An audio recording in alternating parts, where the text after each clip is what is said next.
रायगड़ा जिला काशीपुर ब्लॉक अंतर्गत दरागुड़ा ठारे गढ़ी उठिथिबा कंपानी उत्कल आलुमिना कारखाना विरोध रे जन असंतोष तेजिबारे लागिछि।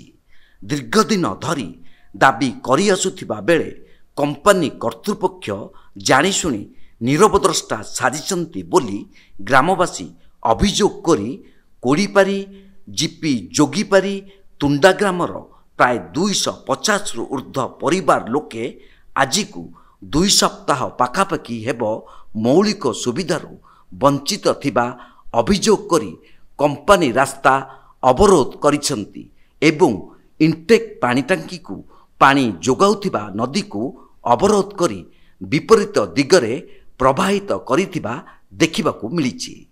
इंटेक पानी टैंक निकटरे वृद्ध वृद्धा कुनी कुनी पिलाछुआंक सह हाड़भंगा शीतरे अहरह संघर्ष रे रात्रि जापन करी दाबी पूरण पई अड़ी बसिचंती एवं पानी को संपूर्ण अवरोध करिसंती।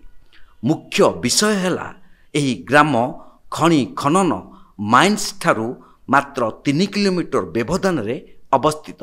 ग्राम मध्य देई कंपानीर मुख्य सड़क और कन्वेयर बेल्ट जाइअछि, किंतु दीर्घ वर्ष हेब काहारी को कंपानी रोजगार किंबा पारिपार्श्विक विकास दिगरे संपूर्ण अवहेलित करिछि बोली लोके प्रकाश करिसंती। संपृक्त घटना संपर्क रे उपस्थित मजिस्ट्रेट दायित्व रे थिबा काशीपुर तहसीलदार संपृक्त घटना संपर्क रे उपस्थित मजिस्ट्रेट दायित्व रे थिबा काशीपुर तहसीलदार प्रतिक्रिया नेबाकू चेष्टा करा जायतिला, किंतु से कौनसी प्रतिक्रिया देबाकू मना करी देइथिले। उक्त स्थान रे काशीपुर और अंडिराकंच थाना अधिकारी एवं कंपानी कर्तृपक्ष उपस्थित थिले। एही भली प्रशासनिक अधिकारी और कंपानी कर्तृपक्ष लोकंक दाबी समूह समाधान पाई चेष्टा करुथिले सुधा ए पर्यंत समाधानर बाट फिटी नथिबा देखिबाकू मिलिछि।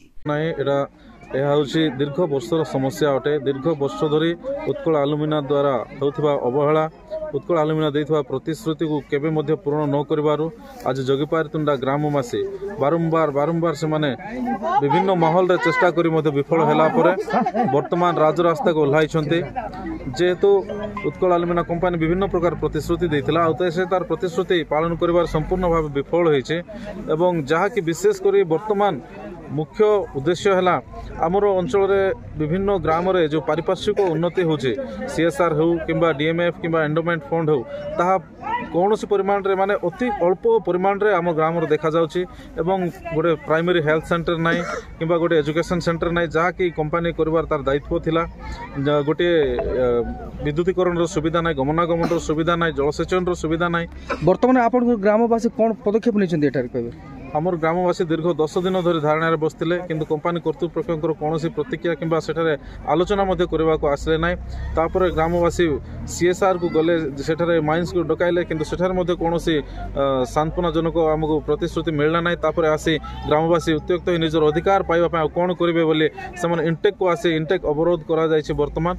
एवं जदि आगामी दिन देखु सर्वप्रथमे आमे अंडराकंच थाना अधिकारी माध्यम मान्यवर जिलापाल महोदय को आवेदन जनइथिलु एवं से आरक्षी अधीक्षक जे आम सुपरिटेडेंट ऑफ पुलिस रायगड़ा महोदय को आम अवगत कराइथिलु। तापर मुख्य कर्तृपक्ष जे अछंती माइन्स रो सीओ सार तांको मध्ये अवगत कराइथिलु, माइन्स जीएम को मध्ये जनइथिलु। ता परवर्ती मुहूर्त मध्ये आउ गोटे एप्लिकेशन आम तांको जरिया रे ए समस्त महाशय मान को जनइथिलु।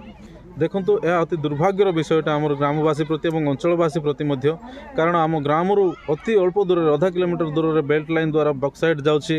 आधा किलोमीटर दूर रे जो इंटेक अछि से इंटेक रो पानी नउछन्ति ता मध्य इंदिरावती अपस्ट्रीम रिवर नेबा कथा किंतु एठार निया जाउछि एवं दैनिक 22,300 क्यूबिक मीटर नेबा कथा ताठर अधिक जल उठाउछि। ए गोटे मात्र नदी आमर लोकमानकर व्यवहार रे दैनंदिन व्यवहार आछि, जलसेचन व्यवहार आछि, तहिरु क्षयक्षति सोउछन्ति। जल जंगल माटी सबु हराई मध्य जदि आमर दाबी दाबी को आमर दाबी एवं आमर अधिकार को आम पाइपारू ना ताहले निश्चित भाव में आगामी दिन अंचलवासी ग्रामवासी राजरास्ता गोलाइबे और आंदोलन तीव्रतर हेबो। सरकार महल रे राज्य सरकार केंद्र सरकार सबु महल रे यह आगामी दिन उपस्थापन करा जिवो यह ग्रामवासी निष्पत्ति। धन्यवाद। काशीपुर रंजन कुमार बिडिका रिपोर्ट तीर्थक्षेत्र लाइव।